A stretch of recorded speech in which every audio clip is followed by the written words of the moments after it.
This light sculpture contains important words from languages around the world: Russian, Spanish, Chinese, etc. Now, when turned on at night, beautiful novels, poems, and prose are projected against the surrounding background. And this $250,000 masterpiece will inspire and uplift your soul if you understand the language. However, this copper is confusing and useless if you cannot understand a single word. Now, like this piece of art, your life can either be confusing and become useless, or be a blessing and become useful. Now today, let's open our Bibles in Genesis chapter 10 and 11 to see how to avoid being useless, but rather be used by God to bless others. Are you ready?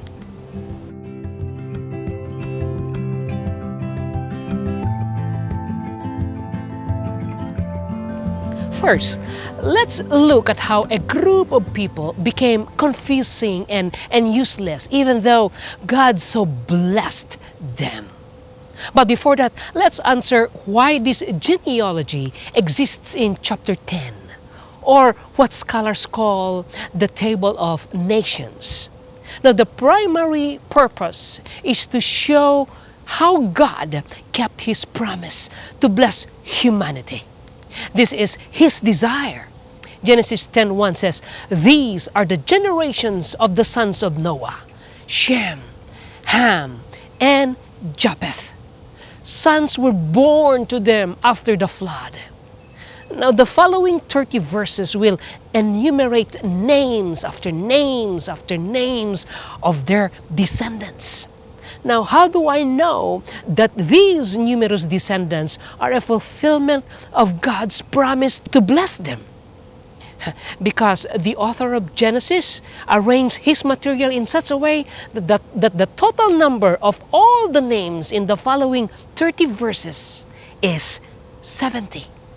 Now, in the Bible, 70 or 7 many times means completeness, fullness, perfection.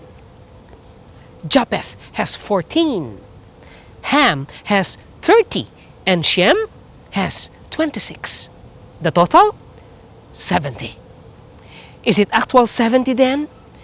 Maybe or maybe not. But 70 is a literary device to convey completeness or fullness, blessedness. Another indication of the author's deliberate use of Genesis to convey God's blessing includes Japheth, who has 7 sons and 7 grandsons, and Mizraim, a son of Ham, has 7 sons. However, something happened. A group of people ruined God's blessings. What did they do? And how can you avoid doing the same thing?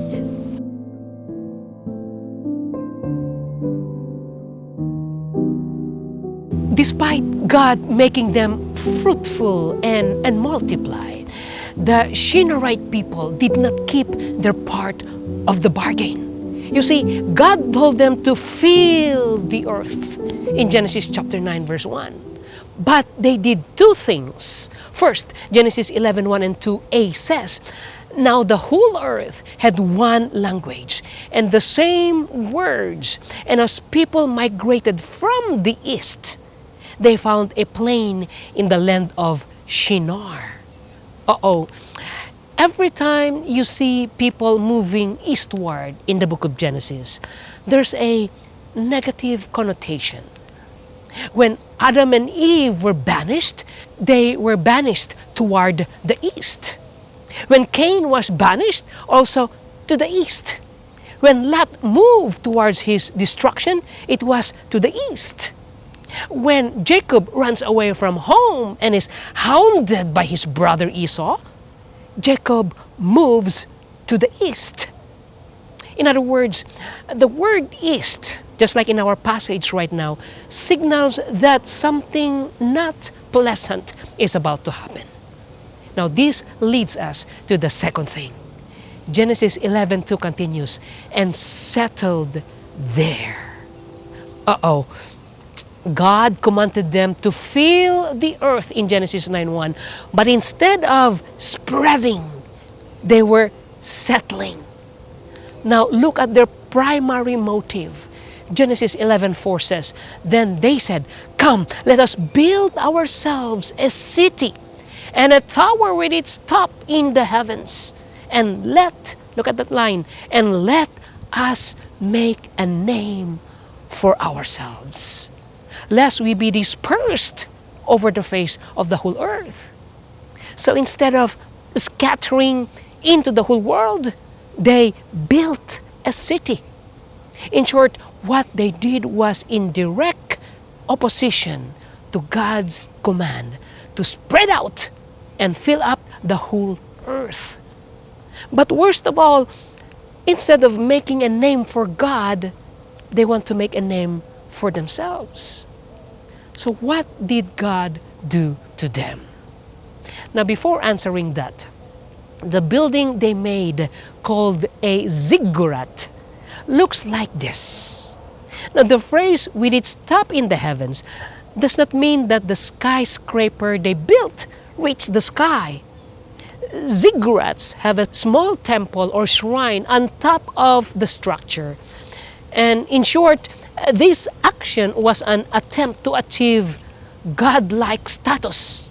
Essentially, the same desire of humanity in the Garden of Eden, that is, to be like God. But look at the irony.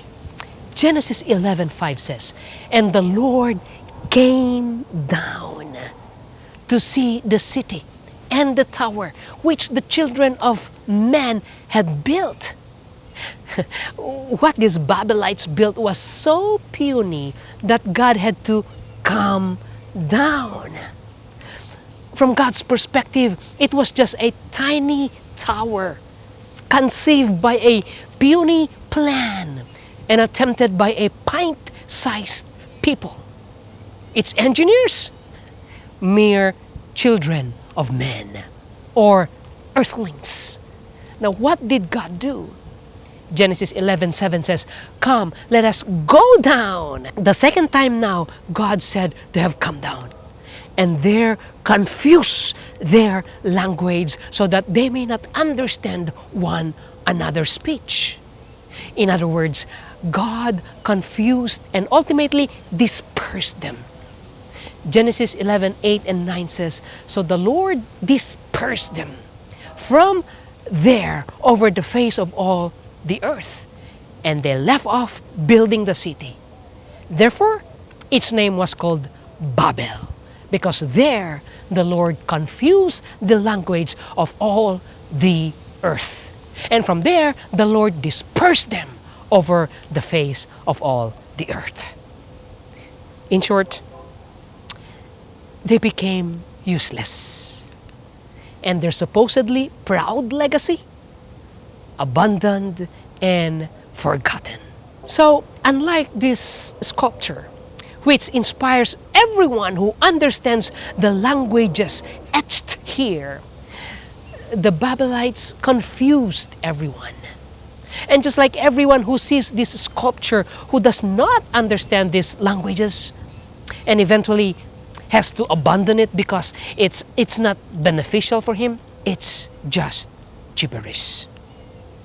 Now, how did that happen? Because they are more interested in making a name for themselves instead of making a name for God. They end up with no name at all. And because they are more interested in settling in a city instead of going out to fill the earth, they end up with an empty and unfinished city. That's the legacy they left. You know what? You and I share the same tendency as the Babylonites. We want to settle in our comfort cities instead of going out to make disciples of all nations.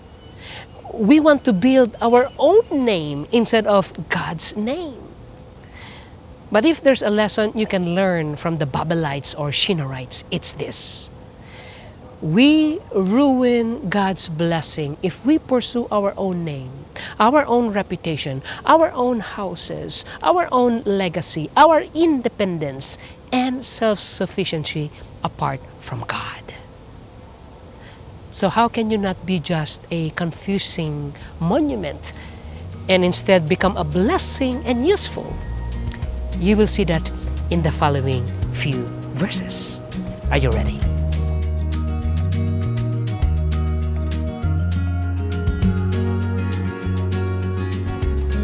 In Genesis 11:10-26, there's a group of people, the children of Shem, who did not move eastward.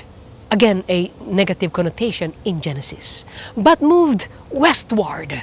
And because of their obedience to God's command, notice two things here. First, instead of reading the refrain, "and he died," there is rather, "and he had sons and daughters." Look at all these patriarchs. Wow!